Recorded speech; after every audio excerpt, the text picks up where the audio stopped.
Ulysse.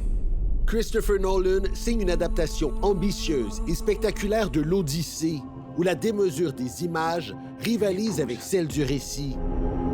Pendant près de 3 heures, le film retrace le périple d'Ulysse, le roi d'Ithaque, qui, après la guerre de Troie, affronte monstres, dieux et tempêtes dans une quête désespérée pour retrouver son épouse Pénélope et leur fils Télémaque. Mon père va rentrer à la maison. Dotée d'un budget d'environ 350 millions de dollars canadiens, cette fresque a été tournée en IMAX 70 mm, souvent dans des décors naturels.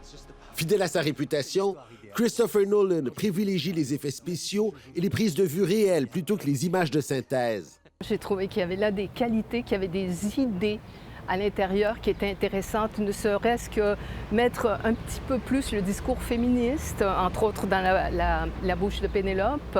Il s'agit du 13e long-métrage du cinéaste britannique à qui l'on doit notamment Dunkerque, Oppenheimer et Inception. Il a des obsessions sur le temps qui passe, sur l'identité et sur le désir de rentrer chez soi. Ces 3 thèmes-là qui lui sont si chers, il les décline dans un péplum. Donc, encore une fois, il bâtit une œuvre. Aide-moi à rentrer chez moi. Matt Damon incarne Ulysse tourmenté, à la tête d'une distribution prestigieuse composée notamment d'Anne Hathaway, Tom Holland, Robert Pattinson, Elliot Page et Charlize Theron. Une distribution qui livre des performances solides au service de cette épopée. À la sortie des premières représentations à Montréal, le public était conquis. C'est de l'action de A à Z. C'est incroyable. Moi, c'est un chef-d'œuvre. Vraiment, vraiment bon. Un de ses meilleurs en Nolan, selon moi. Nul ne peut se dresser entre moi et ma patrie.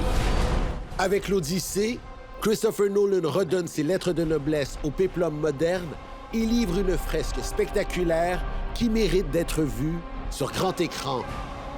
Ici Nabi Alexandre Chartier, Radio-Canada, Montréal.